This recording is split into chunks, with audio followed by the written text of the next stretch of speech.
నమస్కారం, నేను శ్రావణి. తాండవ న్యూస్ కి స్వాగతం. కాకినాడ జిల్లాలో రాజకీయంగా కీలక పరిణామం చోటు చేసుకుంది. కాకినాడ సిటీ కార్యాలయంలో నియోజకవర్గ ఇన్ఛార్జ్ ద్వారంపూడి చంద్రశేఖర్ రెడ్డి ఆధ్వర్యంలో పార్టీ అనుబంధ విభాగాల నాయకులతో విస్తృత స్థాయి సమావేశం నిర్వహించారు. ఈ సమావేశానికి ముఖ్య అతిథిగా జిల్లా అధ్యక్షుడు, మాజీ మంత్రి దాడిశెట్టి రాజా హాజరయ్యారు. పార్టీ బలోపేతం, రాబోయే కార్యక్రమాలపై కీలక చర్చ జరిగినట్లు సమాచారం. మరిన్ని వివరాలు మా ప్రతినిధి నివేదికలో చూద్దాం. కాకినాడ సిటీ కార్యాలయంలో జరిగిన ఈ విస్తృత స్థాయి సమావేశంలో పార్టీకి చెందిన వివిధ అనుబంధ విభాగాల నాయకులు, కార్యకర్తలు భారీగా పాల్గొన్నారు. నియోజకవర్గ ఇన్ఛార్జ్ ద్వారంపూడి చంద్రశేఖర్ రెడ్డి అధ్యక్షతన జరిగిన ఈ సమావేశంలో పార్టీ బలోపేతంపై ప్రత్యేకంగా దృష్టి సారించారు. ఈ సందర్భంగా ముఖ్య అతిథిగా హాజరైన జిల్లా అధ్యక్షుడు, మాజీ మంత్రి దాడిశెట్టి రాజా మాట్లాడుతూ పార్టీ సిద్ధాంతాలను గ్రామ స్థాయికి తీసుకెళ్లాలని, ప్రతి కార్యకర్త ప్రజలతో మమేకమై పనిచేయాలని ఆదేశించారు. రాబోయే రోజుల్లో పార్టీ కార్యాలయాలను మరింత విస్తృతంగా నిర్వహించాలని పిలుపునిచ్చారు. నాయకుల మధ్య సమన్వయం పెంచుకోవడం, పార్టీకి బలం చేకూర్చే విధంగా ప్రతి ఒక్కరూ కృషి చేయాలని నేతలకు సూచించారు. ఈ సమావేశం ద్వారా కార్యకర్తల కొత్త ఉత్సాహం నెలకొన్నట్టు తెలుస్తోంది. రాష్ట్రంలో కొన్ని లక్షల మంది కామెంట్ చేస్తున్నారు, దేశవ్యాప్తంగా కొన్ని కోట్ల మంది కామెంట్ చేస్తున్నారు. ఖచ్చితంగా ఆ కామెంట్కి ఆన్సర్ చేయాల్సిన అవసరం ఉంది. ఏదో దారిని పోయేవాళ్ళు ఒకళ్ళు ఇద్దరు మాట్లాడింది కాదు. ఒక కార్పొరేషన్ మాజీ చైర్మన్ మాట్లాడాడు, మన జిల్లాలోనే ఒక బీసీ నాయకుడు మాట్లాడాడు. ఇలాంటి నాయకులు ఎంతో మంది దేశవ్యాప్తంగా మాట్లాడుతున్నారు ఈవీఎంల గురించి.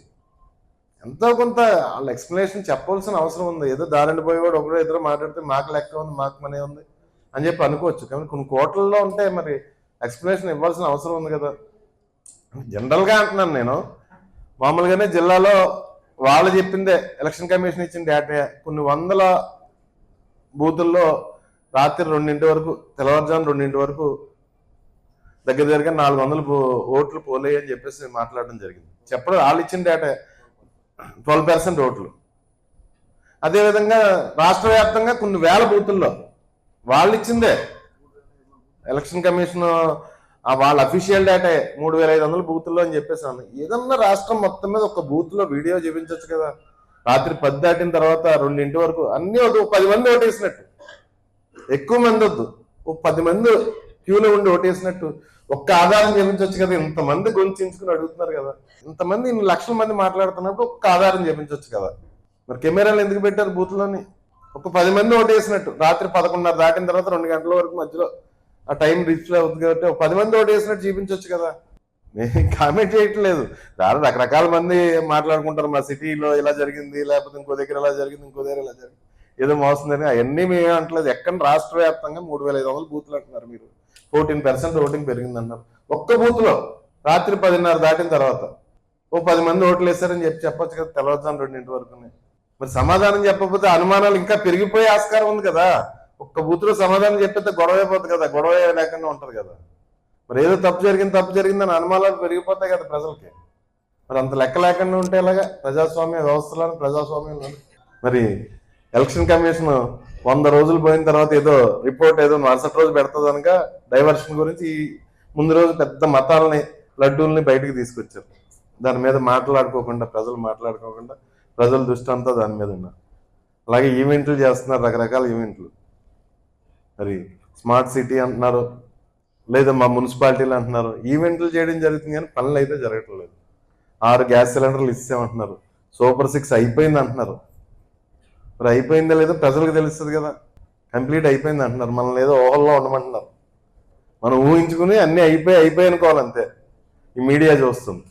కానీ వాస్తవంగా ప్రజలకు అర్థమవుతుంది, వాళ్ళు చేసారా లేదా అన్నది ప్రజలకు అర్థమవుతుంది బాగా. కాబట్టి ఆ తత్తరపాటు, ఆ కంగారు, ప్రజలందరినీ అణిచివేయడం, జైల్లో పెట్టడం, ప్రశ్నించిన వాళ్ళందరినీ అరెస్ట్ చేయడం, ఈ తత్తరపాటు, ఈ కంగారు అంతా అదే. ముఖ్యంగా ఇక్కడ మహిళలు అందరూ కూడా, యువత దారుణంగా మోసపోయింది, చాలా దారుణంగా. నిరుద్యోగులకి 3000 నిరుద్యోగ భృతి అంటున్నారు, ₹1 ఎవరికి ఇవ్వలేదు. అదేవిధంగా జగన్ గారు ఉన్నప్పుడు విద్యా దీవెన, వసతి దీవెన, ఖచ్చితంగా ప్రతి కుటుంబానికి 50,000 నుంచి ₹1,00,000 ఈ 2 సంవత్సరాల్లోనూ విద్యా దీవెన ద్వారా, వసతి దీవెన ద్వారా లబ్ధి చేకూరింది. అదేం లేదు. ఆరోగ్యశ్రీ లేదు, హాస్పిటల్లో మందులు లేవు. అంతా బాగుందంటున్నారు, బ్రహ్మాండంగా ఉందంటున్నారు. చాలా దారుణంగా ఉంది పరిపాలన. సుమారు 2,25,00,000 లీటర్లు పక్కన పెట్టింటారు. షార్టేజ్ వచ్చి ప్రజలు ఇబ్బంది పడుతుంటే మనమే తోసేస్తారు. వాళ్ళకి మీడియా ఉంది కదా అని. మనం ఎక్కువ కొట్టించేసుకుంటున్నాం వైఎస్ఆర్ కాంగ్రెస్, మనమే తోసేస్తారు. ఏంట్రా ఇదని పేపర్లతో సహా తీస్తే వాళ్ళ నిర్వాకాలన్నీ బయటపడతాయి. ఈ పెట్రోల్ ప్రజలకి ఏం ఇబ్బంది వస్తుందన్నది వాళ్ళకి పట్టింపు లేదు. వాళ్ళు ఏదో ఒక దగ్గర అనుకుంటున్నారు అక్కడ డెవలప్ అవ్వాలని, అక్కడ విపరీతమైన అవినీతి చేస్తున్నారు. దాని గురించి మనం ప్రశ్నిస్తుంటే మనం వ్యతిరేకం అంటున్నారు. మనం ఏమీ రాజధానికి వ్యతిరేకం కాదు. మనం ఉన్న 5 సంవత్సరాల్లో కూడా రాజధాని అక్కడే ఉంది, శాసనసభ అక్కడే జరిగింది, అన్ని అక్కడే జరిగాయి. అందులో ఉన్న అవినీతికి వ్యతిరేకం అంటున్నాం. 15,000 ఎక్కువ అంటే ఎస్ఎఫ్టీకి 15,000 ఎక్కువ అంటే మనం యాక్చువల్గా 1,300కి ఇస్తున్నాం. మీ కాకినాడ లాంటి దగ్గర అయితే 2,000 ఎస్ఎఫ్టీ. ఇక్కడ కన్స్ట్రక్షన్లో చాలా మంది ఉంటారు. మా తునిలో అయితే 1,300, ఇక్కడైతే 2,000, లేకపోతే 2,500, లేకపోతే 3,000. మరి 15,000 ఎక్కువ అనుకుంటే ఆ 15,000 కాకుండా లిఫ్ట్లకి వైరింగ్కి మళ్ళీ సెపరేట్, మళ్ళీ అద్దాలకు 2,500 కోట్లు సెపరేట్. ఇవన్నీ లెక్కెత్తి 23,000 అయిపోతుంది ఎస్ఎఫ్టీకి. పబ్లిక్ గాని నాకు నచ్చినట్టు చేసుకుంటా 23,000 ఏంటి 50,000 ఇచ్చుకుంటా ఉంటున్నారు. డైరెక్ట్గా మీడియా ముందుకు వచ్చింది. వాళ్ళు డబ్బు ఇచ్చేసుకుంటే బాగుంటుంది, ప్రజల డబ్బు కదా అది. మరి ఈ బాకీలన్నీ ఎవరు తీరుస్తారు? అమరావతి పేరు చెప్పి మీరు పెట్టేసి బాకీలన్నీ ఎవరు తీరుస్తారు? ప్రజలే కదా. మరి నేను గమనించిన దాన్ని బట్టి ఈరోజు అమరావతిలో కవులకి ఇచ్చిన డబ్బులు ఈ రోజు వరకు, అద్దెలు కట్టిన ఆఫీసులకి అద్దెలు కట్టిన డబ్బులు పోగేసి రైతులకు ఇచ్చేస్తే డబ్బులు ఎకరానికి 30 లక్షలు డబ్బులు 40 లక్షల డబ్బులు భూమి ఉరికిన వచ్చేసింది వాళ్ళకి వాటా లేకుండా. మరి అలాంటి పరిస్థితుల్లో బుకాయించేస్తా, ఏదో ధైర్యంగా చేసేస్తా, ధైర్యంగా అబద్ధాలు ఆడేస్తా, బుకాయించేస్తా రాష్ట్రాన్ని నడిపేసే పరిస్థితులు మనం చూస్తున్నాం. ప్రజలు గమనించట్లేదని వాళ్ళు అనుకుంటారు, కానీ ప్రజలు గమనిస్తారు, మాట్లాడరు అంతే. మనం స్టాలిన్ ఉంది, అన్ని సర్వేలోనే స్టాలిన్ ఏమని చెప్పారు? స్టాలిన్ మంచిగా చేశాడు, లేకపోతే వ్యతిరేకత ఉంది కానీ స్టాలినే గెలుస్తాడని తమిళనాడులో స్టాలిన్ మీద వ్యతిరేకత ఉంది కానీ స్టాలినే గెలుస్తాడన్నారు. విజయ్ గెలుస్తాడని ఒకరిద్దరు తప్పితే ఎవరు మాట్లాడలేదు. మరి అలాంటిది విజయ్ ముఖ్యమంత్రి అయ్యే పరిస్థితి వచ్చింది. Tandava News. For more updates, like, share and subscribe.